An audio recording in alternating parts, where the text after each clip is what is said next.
प्रभु जब अपनी शक्तियों का प्रकाश करते तो लगता है कोई त्रिभुवन में जिसकी रक्षा नहीं कर सकता। उसकी रक्षा के लिए मां भवानी दुर्गा अपना भयानक रूप धारण करके महिषासुर आदि दैत्यों का मर्दन करती है।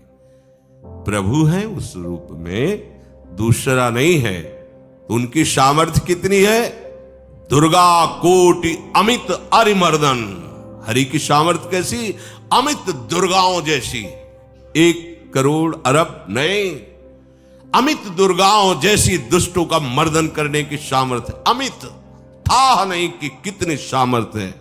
एक दुर्गा रूप में जब हरि प्रकाशित होते हैं तो त्रिभुवन में कोई सामने खड़ा होने वाला नहीं होता। मां भवानी जिस समय अपने स्वरूप में आती किसी की ताकत नहीं है। ये शुंभ निशुंभ इतने बलवान दैत्य थे, त्रिभुवन में कोई इनका बाल बांका भी नहीं कर सकता था। स्मरण किया समस्त देवताओं ने तो भगवान से ही शक्ति का प्रादुर्भाव हुआ। इतना सुंदर रूप मां भगवती का। शुंभ निशुंभ के पार्षद घूमते रहते थे, उन्होंने देखा, जाके बताया कि आपके महल में जितनी सुंदरियां उसकी दासी बनने योग्य भी नहीं, ऐसी सुंदरी का हमने दर्शन किया। बोले मेरा जाके परिचय बताओ। बोले ऐसा नहीं लगता कि आपके परिचय बताने से केवल आ जाएंगे। तो उनका अगर ऐसा नहीं तो केश कर्षण निर्धूता गौरवा मां गरिष्यति। उसके गौरव को धूल में मिलाते हुए बाल पकड़कर घसीट कर हमारे पास लाओ। मार्कंडेयपुरा उनके पार्षद गए और बताया हमारे मालिक शुंभ निशुंभ है, उनका आदेश है कि आप महल में चलो और आदर सहित, अगर आप ऐसा ना करती हैं तो मैं आपका निरादर करते हुए बाल पकड़कर घसीटते हुए ले जाऊंगा। देवी जी ने मुस्कुरा दिया और कहा अपने मालिक से कह दो जाकर के कि हम उसी की आज्ञा पालन करती जो हम पर युद्ध में विजय प्राप्त कर ले। वो जाके बोले हाँ वो तो मतवाले, त्रिभुवन में कोई जोड़ ही नहीं था।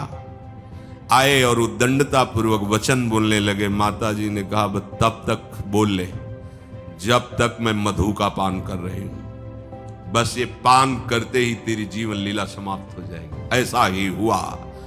जो ही पान करके सिंह पर सवार होकर गर्जना की, सारा का सारा अहंकार धूल दूषित हो गया, काट के फेंक दिया। ऐसी अनंत अमित दुर्गाओं जैसी सामर्थ्य हमारे प्रभु श्री हरि में, अमित दुर्गाओं जैसी, क्योंकि अनंत शक्तियों के स्वामी हैं। उनकी लीला में क्यों में हो? अरे वो जब करुणा करते हैं, अपनी महिमा से उतरते हैं, तो भक्त जब ऐसे कर देता है तो डरप जाते हैं। माधवदास बाबा ने कहा नहीं चलना तुम्हें ब्रज में, हम तुम्हारी कहां तक सेवा देखेंगे, तुम्हें बाल भोग राजभोग। बाबा जी हैं, कभी मिला कभी यहीं रहो। वो बाबा आपके बिना नहीं रह सकते। दोबारा बोल नहीं पाए जगन्नाथ। ये सुन करके हृदय बलिहार होता है। ओ ऐसे सामर्थ्यशाली प्रभु अपने भक्त के प्रेम प्रणय पर भी कितना डरते हैं। ये भक्त नाच पड़ता है। ये कुतर्क की, संशय की वृत्ति यहां प्रवेश नहीं करती। दुर्गा कोटि अमित अरिमर्दन। अमित गिनती नहीं, ऐसी अनंत दुर्गाओं जैसी शक्ति हमारे प्रभु में विराजमान है। शक्र कोटि सत सरिष विलासा। आहा, अरबों इंद्र जैसा विलास प्रभु में। अरबों, एक इंद्र त्रिभुवनपति है, अरबों इंद्र के समान प्रभु का ऐश्वर्य है। और नव शत कोटि अमित अवकाशा, जिस एक आकाश के लिए गरुण जी से कह रहे हैं कि मच्छर से लेके आप तक उड़ते हो पार पाए। बोले ऐसे अरबों आकाश के समान अवकाश है प्रभु में। मरुत कोटि सत विपुल बल, रवि सत कोटि प्रकाश, शशि सत कोटि सुशीतल, समन सकल भव त्रास। अरबों पवन के समान महान बल है। अगर त्रिभुवन में कोई बल है तो पवन में बल है, वायु बल। बड़े बलवान देवता, बल में इनके समान कोई नहीं। इन्हीं के अंश से प्रकट होते पवन पुत्र हनुमान। और इन्हीं के अंश से प्रकट होते पवन पुत्र भीम, बेजोड़ बलशाली महात्मा। दोनों महात्मा बेजोड़ बलशाली। जेगिर चरण दे हनुमंता, चले उसगा पाताल तुरंता। जिम अमोघ रघुपति कर बाना, ये ही भांति चले हनु। किलकार दे तो राक्षसियों के गर्भ गिर जाते थे, ऐसे महान बली हनुमान जी। और भीम का क्या कहना है? जब ये देव पुष्प उड़ करके आया और द्रौपदी जी को दिया गया, तो द्रौपदी जी ने कहा इसका जोड़ होना चाहिए, इस पुष्प का। सबसे कहा पर किसी ने नहीं सुना। भीम ने कहा कहीं भी मिलेगा मैं इससे लाएंगे। ऋषियों ने समझाया कि आगे मत बढ़ो, ये यक्षों की भूमि है, युद्ध हो जाएगा और तुम्हें तैयारी करनी है हस्तिनापुर के लिए, और तुम इधर। वो सब दिव्य हैं, पवन पुत्र हैं, किसकी माने। अपने वेग को बढ़ाया तो महाभारत में पढ़ के देख लो, इनके चलने के वेग से वृक्ष उखड़ उखड़ कर गिर रहे थे। ऐसे जब चल रहे थे तो चलने के वेग से वृक्ष उखड़ जाते थे भीम के। तो हनुमान जी ने सोचा किसी के समझाए तो समझेंगे नहीं, तो आगे पवन पुत्र ही बैठ गए, बूढ़े बानर का वेश लेकर, लंबी पूंछे से। मार्ग में मर्यादा है, किसी पशु को भी नहीं लांघना चाहिए। विवेकवान उपासक ऐसा नहीं कि कोई सो रहा है पशु भी आप उसे लांघ जाए, ऐसा नहीं। जो विवेक है, जो मर्यादा है, वैसे किसी सोते हुए को लांघना नहीं चाहिए। उन्होंने कहा है वृद्ध बानर ये अपनी पूंछ हटा ले और मार्ग दे दे, इस समय मैं विशेष कार्य के लिए जा रहा हूं। तो उनका जब कही दिया है वृद्ध, तो आप समझ ही रहे होगे कि वृद्ध में क्या ताकत होती है। अब मेरी ताकत पूंछ हटाने की नहीं रह गई है, आपने तो वृद्ध ही कह दिया है, तो आप समझ रहे हो ना, आप पूंछ हटा लीजिए। कहा हमारी आज्ञा की अवहेलना करे, ऐसे उठी नहीं, दोनों हाथ लगाया, नहीं उठी, पूरी ताकत लगा दी। पवन पुत्र भीम की पूरी ताकत लग गई, पूंछ जरा से भी नहीं। हाथ जोड़ के खड़े बोले हम समझ गए हमारे बड़े भ्राता आप हनुमान जी हैं, क्योंकि ऐसा कोई बानर सृष्टि में पैदा नहीं हुआ कि मैं उसकी पूंछ ला हिला सकूं। मैं समझ गया। तो मुस्कुराए और बैठ के बोले हमारी आज्ञा मानो, इस मार्ग में मत जाओ, ये देव मार्ग है, ऐसे ऐसे सिद्ध हैं कि आपका अपराध बन जाएगा, आप शाप से युक्त हो जाएंगे, इसलिए मैं आपको मना। बोले प्रभु जब आप कृपा करके आए हो तो हमें वो रूप दिखा दो जो लंका में आपने रूप दिखाया। बोले मत उस बात की चर्चा करो, रहने दो। बोले प्रभु एक बार देखना चाहता हूं कि मेरा बड़ा भाई कितना बलवान है। हनुमान जी ने कहा फिर देख लो। कनक भूधरा कार शरीरा, समर भयंकर अति बल। कांप गए भीम जी, हाथ जोड़ बोले भैया नीचे। स्वर्णिम कांति, वो भयानक उनका रुद्र रूप, कांप गए भीम, कांप गए। वायु में अगर बल में देखा जाए तो सबसे ज्यादा वायु बलवान है। भगवान कैसे है? मरुत कोट सत विपुल बल, अरबों वायुओं जैसी महान ताकत हमारे प्रभु में है, संशय नहीं।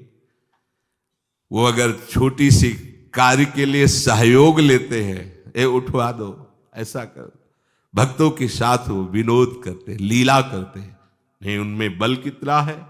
ऐसे पवन पुत्र हनुमान जिनके चरणों को ऐसे गोद में लिए रहते हैं। एक उपनिषद में चरित्र आता है कि असुरों पर विजय प्राप्त करने के कारण देवताओं को गर्व हो गया और सभा में नृत्य गान चल रहा था। भगवान जब किसी पे गर्व करते हुए देखते हैं तो उनको अच्छा नहीं लगता। फिर सृष्टि के विधान के प्रधान अधिकारी जब देवतागण और देवराज इंद्र और उन्मत्तता, विजयश्री में उन्मत्तता आ जाती है, तो भगवान ने एक यक्ष का रूप धारण किया और सभा के प्रधान द्वार पर दिखाई दिए। देवराज इंद्र ने कहा कि पता लगाओ ये कौन है, बिना आज्ञा के बिना सूचना के कैसे आ गया है, क्योंकि त्रिभुवन पति है ना। अग्नि देवता ने कहा मैं जाता हूं, पता लगा के आता हूं, क्योंकि किसी बलवान का परिचय पूछने के लिए निर्बल को नहीं भेजा जाता। अग्निदेव गए और कहा आप अपना परिचय दीजिए, कौन हो और यहां कैसे आए हो। तो उनका परिचय लेने के पहले हम आपका परिचय जानना चाहते हैं, आप कौन हो। उन्होंने कहा कि मैं अग्निदेव हूं। सामर्थ्य आपकी, त्रिभुवन को उपले की तरह भस्म कर सकता हूं। मैं समस्त प्राणियों के उदर में बैठकर अन्न और जल का पचाकर जीवन दान देता हूं, जीवन पोषण करता हूं।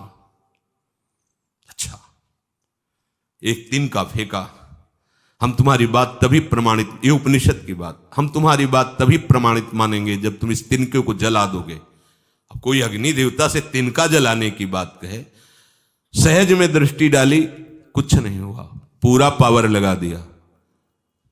यक्ष जी ने मुस्कुरा कर कहा तुम तो कहते थे पूरे त्रिभुवन को उपले की तरह जला दूंगा, अब गिरीवा झुकाई पहुंचे। देवराज इंद्र ने कहा कौन है? बोले असमर्थ रहा उनका परिचय जानने में, वायु देवता।